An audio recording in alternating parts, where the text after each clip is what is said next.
Frérot, là, le marché est brûlant. Le Bitcoin vient d'atteindre un nouvel ATH. Je pense qu'on peut dire que le bull run est lancé. Des opportunités vont pleuvoir de manière pléthorique et pour les saisir, il faudra être bien calibré. C'est pour ça que là, je t'ai créé une arme de destruction massive. Je t'ai créé une liste d'une centaine de cryptos dans le narratif de l'intelligence artificielle. Tu pourras même les filtrer par capitalisation de marché. Aujourd'hui, on va se concentrer sur l'IA parce que dans quelques jours, Nvidia va réaliser une grosse conférence où les leaders de l'IA seront réunis.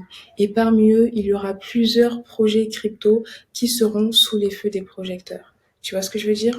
On va aussi parler du narratif Deepin à fort potentiel. Je vais te partager plusieurs projets très jeunes dans ce narratif et on va revenir sur plusieurs cryptos que les institutionnels sont en train d'acheter.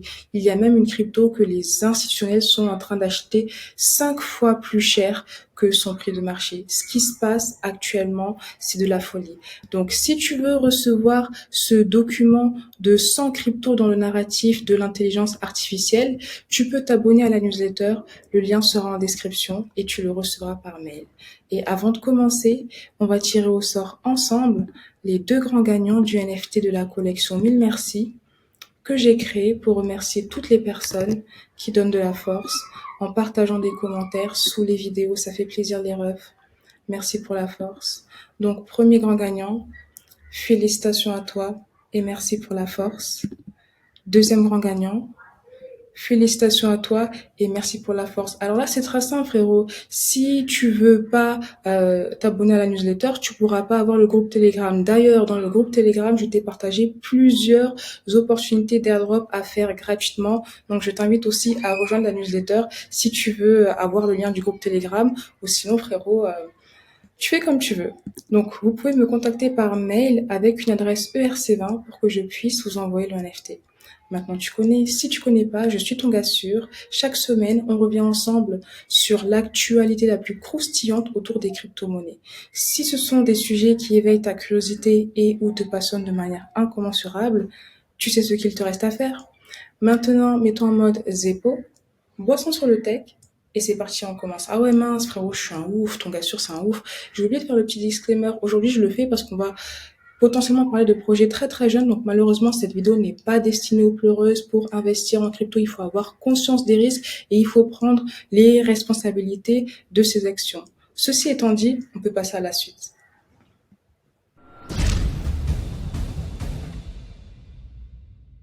Du 17 au 21 mars, Nvidia va organiser une grosse conférence sur l'intelligence artificielle. Aujourd'hui, c'est le moment plus que jamais de s'intéresser à ce narratif. Mais avant qu'on rentre dans le vif du sujet, j'aimerais quand même faire un petit disclaimer. Alors, l'IA, on en parle depuis longtemps, depuis si ce n'est 2 ans. Donc, si tu t'étais positionné en amont, là, tu es déjà en train de bien manger. Je pense que c'est un narratif qui va continuer de s'apprécier. En revanche, je pense aussi qu'on est un peu dans une bulle spéculative. Il y a beaucoup de projets qui vont surfer sur la hype, rajouter IA dans leur prénom pour capter de la valeur. Donc, il y aura beaucoup de projets qui vont s'apprécier, mais quand cette bulle va éclater, il y a des projets qui vont aussi perdre en valeur. C'est pour ça qu'il faut vraiment que tu puisses déterminer ton horizon de temps. Est-ce que tu veux investir court terme pour surfer sur la hype? Est-ce que tu es là sur du moyen terme ou sur du long terme? Auquel cas, il faut vraiment que tu t'assures que les projets dans lesquels tu investis apportent une vraie valeur et ont vraiment quelque chose d'innovant à proposer. Parce qu'on voit qu'il y a beaucoup de copier-coller. Dans tous les cas, dans la liste que je t'ai créée, tu trouveras des centaines de projets IA et à toi de voir quels sont les projets qui résonnent le plus avec tes convictions. Maintenant, si on retourne sur la conférence qu'NVIDIA va organiser, on a plusieurs gros noms qui seront présents comme NIR Protocol. Alors, ce qui me fait un peu rire maintenant quand je vois NIR Protocol, c'est que j'ai l'impression qu'ils ont essayé de surfer sur plusieurs narratifs. Il y a quelques années de cela, ils se concentraient vraiment sur le fait d'être un Ethereum killer. Depuis qu'Ethereum est passé en Proof of Stake, là, ils tâtonnaient un peu. Là, on les retrouve dans le narratif de la disponibilité des données données et là, ils viennent à la conférence IA. Mais ils ont quand même une légitimité à le faire dans le sens où un des cofondateurs travaillait déjà sur l'IA avant de lancer NIR Protocol. Parmi les autres projets, on aura aussi Render qui est un peu le Airbnb du GPU pour alimenter tout ce qui est modélisation 3D, gaming, expérience augmentée. On a aussi le projet ANKR qui sera présent. Donc, on a des beaux noms. Il y a aussi d'autres projets un peu plus petits qui seront là, mais ceux-ci, je te les réserve dans la liste de crypto que tu pourras retrouver, le lien est en description. Maintenant, quand on parle de l'IA, on a également vu ce rapport de Van Eck qui a mentionné que les revenus des crypto-IA d'ici 2030 pourraient, dans le cas le plus basique, atteindre les 10 milliards de dollars. Donc, c'est un marché où il y a énormément d'argent à se faire et toi, en investissant sur les bons projets, tu peux essayer de capter une partie de cette valeur tout en prenant conscience, bien sûr, que c'est un écosystème risqué. Toutes les cryptos ne vont pas exploser et là, il y en a certaines qui ont déjà connu une forte explosion. Donc peut-être que ce serait bien d'attendre un petit retracement avant de se positionner. En tout cas, je te laisse prendre tes décisions. Et si on regarde un peu le retour sur investissement que les crypto-IA ont généré en 2023, on peut voir qu'il y en a comme Render justement ou Akash qui ont fait des x10. Donc, ces cryptos ont nettement surperformé le Bitcoin et l'Ether, mais les personnes qui ont investi dans ces cryptos ont aussi décidé de prendre le risque de perdre parce que quand on investit, on ne gagne pas toujours et c'est important que tu puisses en avoir conscience, surtout en pleine période d'euphorie où tout le monde est en train de partager ses gains. Parce que ce qu'il faut que tu comprennes, c'est que tu vas voir sur Twitter des gens qui disent oui, cette crypto, j'ai fait x10, x100, mais ces personnes-là ont aussi dû perdre beaucoup d'argent sur d'autres cryptos, mais c'est pas sexy de dire qu'on a perdu de l'argent. Donc, il faut vraiment que tu puisses rester lucide et ne pas FOMO sur les cryptos parce que quelqu'un en a parlé. Maintenant, en parlant de Fetch, qui fait aussi partie des cryptos qui ont bien performé, on a appris que Peak Network a rejoint sa fondation. Alors Peak Network, c'est un gros projet dans le narratif Deepin que je t'invite à suivre. En plus, ils n'ont pas encore lancé leur token, mais le fait qu'ils s'associent à Fetch montre qu'ils sont vraiment déterminés à produire quelque chose de qualitatif et en tout cas qu'ils sont prêts à se donner les moyens de leurs ambitions. Parce qu'il me semble que la fondation Fetch a à peu près 100 millions de dollars et au-delà de ça, ils ont un réseau que Peak Network pourra exploiter dans leur développement. Donc, voilà. Peak Network, tu le rajoutes dans ta watchlist. Et d'ailleurs, je te l'ai mis aussi dans la liste des 100 cryptos. Maintenant, on va passer à une autre crypto, on va passer à l'écosystème Solana parce qu'on a appris que Pantera a voulu lever de fonds pour racheter les actifs d'FTX. Pourquoi, selon moi, c'est bullish? Parce que si Pantera décide d'acheter les actifs de Solana d'FTX, ça veut dire qu'il voit dans l'écosystème Solana un potentiel d'appréciation. Sinon, il n'aurait pas levé des fonds pour racheter ses actifs. En tout cas, partage-moi tes retours en commentaire. Là, on va un peu parler de notre narratif qui est à suivre, même si n'a peut-être pas la même force de frappe que l'intelligence artificielle, c'est le stacking. Car Grayscale, qui a déjà un ETF Bitcoin, a annoncé lancer un fonds de crypto stacking. Donc, Grayscale est là, il voit le Bitcoin, il est déjà positionné. Maintenant, il essaye aussi d'avoir une longueur d'avance et il décide de s'intéresser aux cryptos qui proposent un stacking. Et parmi les actifs qui vont composer ce fonds, on retrouve des noms comme Aptos, Tia, NIR, Atom, Osmo. Donc, ces cryptos-là, tu pourrais aussi les rajouter dans ta watchlist. Maintenant, on va revenir sur le Bitcoin qui, aujourd'hui, nous remplit de belles surprises en cassant son ATH, en allant en price discovery. Arkham aurait réussi à trouver l'identité d'un portefeuille qui avait 20 000 bitcoins et ce portefeuille appartiendrait à Tesla. Alors, on sait depuis longtemps que son fondateur Elon Musk est bullish sur la crypto, mais le fait de savoir qu'il pourrait en acheter avec son entreprise Tesla est d'autant plus bullish pour le développement du Bitcoin. Maintenant, petite stat concernant le Bitcoin, BlackRock, qui avait déjà un ETF Bitcoin Spot pour permettre à ses clients institutionnel d'acheter du Bitcoin, décide maintenant, en tout cas veut en acheter pour son propre compte. Donc là aussi, c'est quelque chose qui est d'autant plus bullish pour le développement du Bitcoin. Avant, il le voyait intéressant pour ses clients, mais là, il le voit intéressant même pour lui. Et je te rappelle quand même que BlackRock, c'est le plus gros fonds de gestion au monde en termes d'actifs sous gestion. Donc, quand on dit suivre l'argent, je pense que BlackRock est quand même un bel exemple à suivre. En tout cas, si on a du Bitcoin, là, on est bien positionné. On a tous ces fonds qui vont en faire la promotion pour que son prix s'apprécie. D'ailleurs, dis-moi en commentaire si tu penses que le Bitcoin pourra atteindre les 100K avant la fin de l'année. Et dernière anecdote concernant BlackRock, son ETF a près de 200 000 bitcoins et il a réussi à dépasser MicroStrategy en termes de bitcoin gardés. Ce qui se passe avec le Bitcoin, c'est vraiment inédit. Rien que le fait que le Bitcoin ait dépassé son ATH avant le halving, c'est quelque chose d'inédit parce que ça ne s'était jamais produit auparavant. Donc, on va voir ce que l'avenir nous réserve pour la suite. Alors, même si on est euphorique, il faut toujours tempérer en se disant que on n'est pas à l'abri que le Bitcoin retrace. Je tiens quand même à le préciser. Maintenant, revenons sur Solana.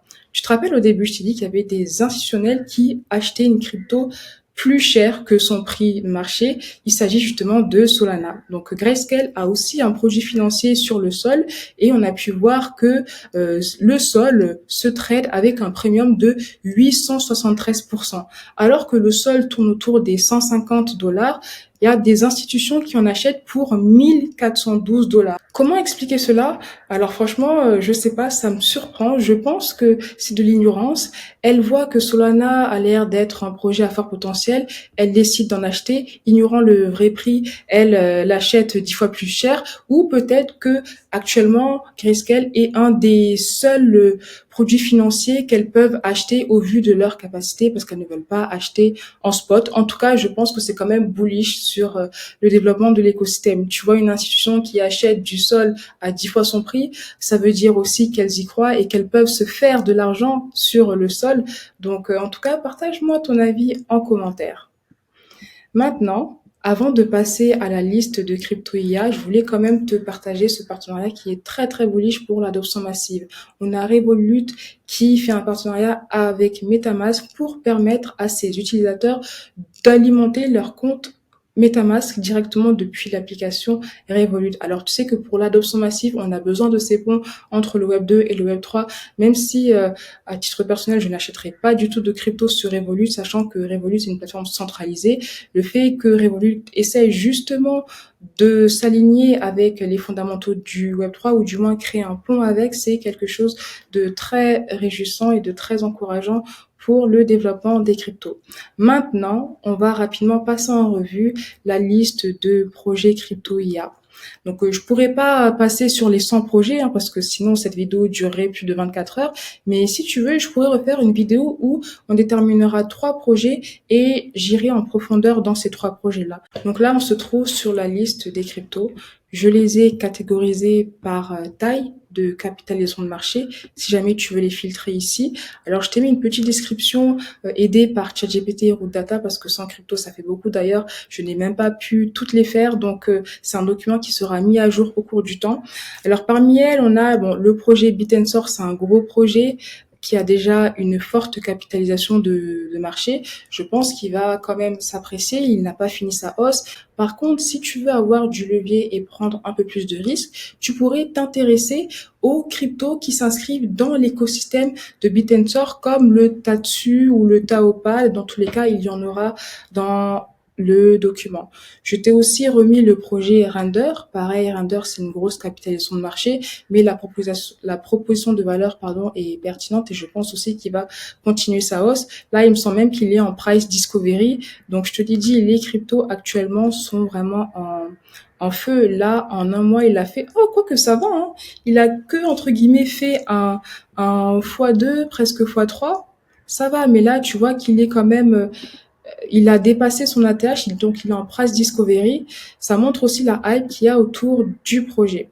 Après, si je descends un peu, on a Fetch. Alors Fetch, c'est un projet qui veut créer un réseau d'agents. Eux aussi, ils sont quand même très capitalisés. Et ça fait bizarre quand parfois tu vois des projets qui grossissent. Parce qu'il me semble que Fetch, quand j'avais fait un live dans le Club Alpha, c'était il y a 1 an ou 2 ans, je crois, on en parlait et je crois qu'il était à 0,5 ou un truc comme ça. Et là, tu vois que depuis, le Fetch a bien explosé. Là, en 1 an, il a fait pratiquement il s'approche du x10. Donc, c'est vraiment incroyable.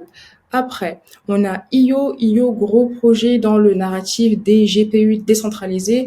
Actuellement, ils ont une campagne d'airdrop. Et si tu veux un peu savoir la différence entre Render et IO, c'est que IO sert uniquement les entreprises d'IA et de machine learning, alors que Render sert les entreprises qui veulent rendre des modélisations 3D aussi dans le gaming. Et d'ailleurs, Render a fait un partenariat avec IO pour te montrer que certains projets, même si à première vue ils semblent s'inscrire sur le même narratif, ils peuvent aussi évoluer ensemble et trouver des points de convergence. Ça me rappelle un peu ce qu'on pouvait voir dans le narratif de la modularité quand on voit des blockchains qui exploitent en même temps le potentiel de Solana, d'Ethereum et de Cosmos par exemple. Après, on a PAL IA. Alors, eux, ils ont plusieurs produits sur l'intelligence artificielle, notamment un chatbot. Alors, après, on a aussi Syntropy qui est dans le tiers M. Ça veut dire que sa market cap est entre 100 millions et 500 millions. Alors, eux, ils se concentrent sur le fait d'allier la blockchain et l'IA pour permettre aux projets d'avoir des modèles d'IA scalables et de proposer des expériences personnalisées. Donc là, on est vraiment dans l'infra. Après, si je passe à l'autre projet, Akash, c'est un peu de la puissance de calcul uberisée. On a Nosana qui est sur Solana. Alors, c'est aussi du GPU décentralisé. Ensuite, on a Synesis. Alors, Synesis, c'est pas du tout dans le narratif du GPU. Eux, ils sont plus dans le train to earn. Ça veut dire que n'importe qui peut décider d'entraîner des modèles IA qui seront après réutilisés par d'autres projets. C'est un projet que j'aime particulièrement parce que je sais que j'étais positionnée dessus quand il avait une MC à moins de 10 millions. Là, on voit un petit retracement, mais je pense que c'est un projet qui a quand même une valeur ajoutée assez pertinente. Dans tous les cas, je t'inviterai à creuser de ton côté. Alors, le projet Libertai m'a agréablement surprise. Ils n'ont pas de crypto direct, mais en fait, ils se construisent sur le projet Alep. C'est pour ça que je l'ai relié à la crypto Alep. Ils ont créé un chat IA qui concurrence ChatGPT à un tel point, si on va plus loin, que Libertai, c'est le premier réseau décentralisé qui a un niveau qui est proche de GPT-4 et qui est live. Franchement, je t'invite à tester leur chat parce que j'ai été agréablement surprise. On a beaucoup de projets sur ce narratif qui ont créé un chat IA, mais franchement, la qualité des réponses du chat de Libertai, elle m'a assez impressionnée. Dans tous les cas, je t'invite à l'essayer par toi-même. Et donc, eux, en plus, ils ont une crypto qui est en tiers S. Encore une fois, fais tes propres recherches, aucun conseil en investissement. Après, on a Netmind. Alors là aussi, c'est vraiment de l'IA. Ils servent aussi tout ce qui est IA conversationnel, chatbot, des modèles d'IA. Ils ont une market cap qui est dans le tiers M. Donc, ils sont aussi sur la Binance Chain. Ah oui, il y avait quand même une information que j'avais trouvée très intéressante. C'était dans le Club Alpha, je te l'avais déjà partagé, mais je te la repartage aussi. Déjà, ils seront à l'événement Nvidia. Donc, parmi les cryptos qui seront présentes à Nvidia, normalement dans le catalyseur, j'ai écrit Nvidia. Et là, j'avais repéré ce tweet qui nous partageait une information assez intéressante sur Netmind. En fait, Netmind était un précédent investisseur dans AutoEdge et AutoEdge, c'est une entreprise qui pourrait utiliser les services de NMT. Alors, eux aussi, ils ont un réseau de GPU, ce qui veut dire que ils pourront permettre au projet Netmind de développer leur chiffre d'affaires et Netmind pourrait éventuellement racheter une partie des NMT et les brûler. Alors, il y a une part de spéculation quand même, mais on peut voir que Netmind a un projet qui a un écosystème de partenariat intéressant et ça aussi, c'est quelque chose de très pertinent à prendre en considération quand tu gères des projets. Après, on a aussi Aesir. Alors, Aesir est dans le narratif du gaming. Alors, c'est un narratif à fort potentiel. Là, je crois qu'on allie IA, gaming et peut-être Deepin. Et la chose la plus intéressante pour nous, c'est qu'ils sont actuellement en testnet. Ils avaient levé 9 millions. Donc, ouais, regarde, on est dans l'IA la deepin et le gaming. Donc, je t'invite quand même à participer à leur testnet. Ah, là, c'est quoi comme projet? C'est Aura. Alors, Aura Protocol. Attends. Qu'est-ce qu'ils ont, eux, déjà? Ah oui, eux, ils ont créé le premier oracle IA on-chain. Donc, j'aime bien les innovations qui se démarquent un peu des autres parce que là, on a beaucoup de réseaux décentralisés, de GPU, on crée des chatbots IA, mais quand tu vois un projet qui se démarque, je pense qu'il faut lui accorder 2 fois plus d'attention que les autres. Dans tous les cas, je te laisserai creuser. On a AOZ, là, on est dans l'IA et le DeepIn. Là, c'est une L1 qui est basée sur l'IA. On a aussi Aurachain qui est une L1 basée sur l'IA, qui est aussi basée sur Cosmos. On a AIT. Alors, tu vois, au début, je te disais que si tu veux avoir du levier sur Bitensor, tu peux chercher des projets sur l'écosystème Tao qui ont une petite capitalisation. AIT Protocol, c'est un projet qui en fait partie. Eux, ils ont aussi un modèle de train to earn qu'ils sont en train de développer et ils ont une capitalisation de marché moindre comparée à leur père, je dirais, Bitensor. Après, on a Cusco qui n'a pas encore sorti sa crypto. C'est du GPU distribué et on peut voir qu'ils sont basés sur Solana. On a Ritual aussi. Ritual, à suivre de très près parce que c'est un projet qui a levé une grosse somme dernièrement. Ils ont levé exactement 25 millions de dollars. Alors eux, ils veulent créer des réseaux incentivés pour, pareil, redistribuer la puissance de calcul. Il y a beaucoup de projets qui ont des propositions de valeur similaires. Alors là, on a aussi un autre projet dans l'IA et la DeepIn qui veulent partager et monétiser les données tout en restant compliant. Et l'aspect compliant est très important parce que si tu veux t'adresser à des entreprises qui travaillent avec des données sensibles, la compliance est vraiment un enjeu de taille. Alors là, c'est un petit projet qui vient de lever 5 millions à suivre, à suivre. Après, j'ai aussi Sahara, qui est un projet qui a levé des fonds, il me semble. Ouais, ils ont levé 6 millions et ils viennent de lever. Donc, c'est aussi un projet qui est à suivre. Ils veulent créer un réseau décentralisé d'IA qui permet la création d'agents personnalisés, dans tous les cas à creuser. Alors, on va pas tous les passer en revue, comme je t'ai dit juste avant, mais si tu télécharges la fiche, partage-moi en commentaire tes 3 projets préférés et peut-être que dans une prochaine vidéo, je pourrai uniquement parler de ces 3 projets. On va rentrer en détail, on va les dire ensemble sur tous les points, que ce soit communauté, team, fondamentaux. Et puis, sinon, merci pour ton temps. Je te dis à très très vite pour une nouvelle vidéo.